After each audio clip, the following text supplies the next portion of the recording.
मेरठ के जिला जेल इस समय सुर्खियों में है। मुस्कान और साहिल जेल के अंदर है। किस तरीके की तरह तरह की छन की सूचनाएं जो बाहर आ रही हैं, उसमें कई प्रेगनेंसी टेस्ट भी कराया गया है, क्या रिपोर्ट है? नहीं, अभी सामान्य स्वास्थ्य परीक्षण कराया गया है। प्रेगनेंसी टेस्ट के लिए डॉक्टर ने रिकमेंड नहीं किया है। जब वो डॉक्टर रिकमेंड करेंगे, यदि आवश्यकता होगी तो गायनेकोलॉजिस्ट से बुलाएंगे जिला महिला चिकित्सालय से। उसके बाद यदि वो भी रिकमेंड करेंगी तब उसको भेजकर कराएंगे। मतलब एक जो नॉर्मल प्रोसेस होता है उसमें करते हैं। आजकल तो बहुत सुविधाएं आ गई है, तो उसमें नेगेटिव आया है क्या?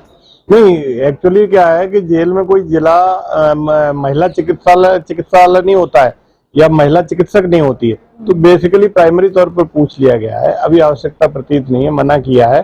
फिर भी यदि डॉक्टर समझेंगे, कहेंगे तो फिर महिला गायनेकोलॉजिस्ट को बुलाकर तभी कराएंगे। जी, क्या साहिल ने भी मांग करी है कि हमें सरकारी वकील मिले? जी, पहले मुस्कान ने मांग की थी सरकारी वकील के लिए, उसका प्रार्थना पत्र ले लिया गया है।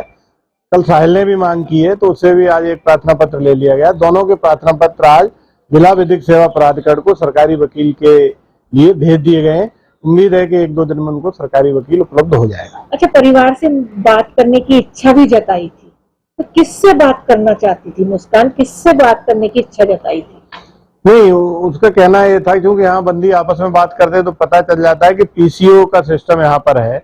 उन्होंने कहा हम भी अपने परिवारी जनों से, किसी का नाम नहीं लिया, परिवारी जनों से बात करना चाहते हैं तो कैसे होगी। तो बताया गया कि जिससे बात करना चाहते हैं उसका आई कार्ड चाहिए, एफिडेविट चाहिए, फिर उसका सत्यापन किया जाएगा। तब जब सत्यापन होकर आ जाएगा तो पीसीओ की सुविधा अन्य बंदियों की तरह आपको भी उपलब्ध कराई जाएगी। पिछले 5 दिन में जो पहले दिन आई थी और आज, क्या व्यवहार में अंतर है? जब ये लोग पहले दिन आए थे तो चिड़चिड़े, सहमे हुए, डरे हुए और सिर पर कपड़ा ओढ़े हुए थे, लेकिन अब आम बंदियों की तरह काउंसलिंग के बाद, नशा मुक्ति केंद्र में उपचार के बाद और दवाओं के बाद जो है आम बंदियों की तरह दिनचर्या चल रही है। नियमित रूप से खा पी रहे हैं और अपने केस के बारे में सोच रहे हैं। इसी के तहत जो है वकील की डिमांड की है, हम लोग वकील उपलब्ध दोनों को कराएंगे। जिस तरीके से नशे के आदी हो चुके थे और अपने सुध-बुध हो चुके थे और इस तरीके का हादसे को अंजाम दिया, तो क्या अभी वो लक्षण नजर आ रहे हैं कि बॉडी उनकी रिएक्ट कर रही है? नहीं, बिल्कुल सामान्य रूप से अब वो रह रहे हैं। दवा और काउंसलिंग भी जिला महिला अस्पताल से डॉक्टर्स को बुलाकर किया गया है और बिल्कुल दिनचर्या सामान्य अन्य बंदियों की तरह रह रहे हैं।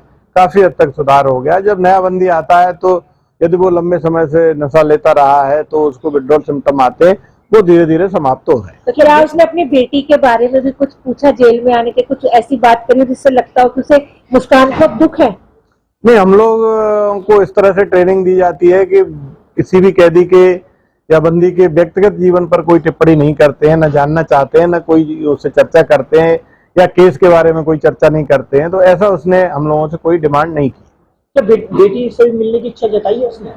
नहीं, ऐसी कोई प्रार्थना पत्र या रिक्वेस्ट अभी तक हमको नहीं दी और उसकी मुलाकात के लिए अभी तक उन दोनों की कोई आया भी नहीं।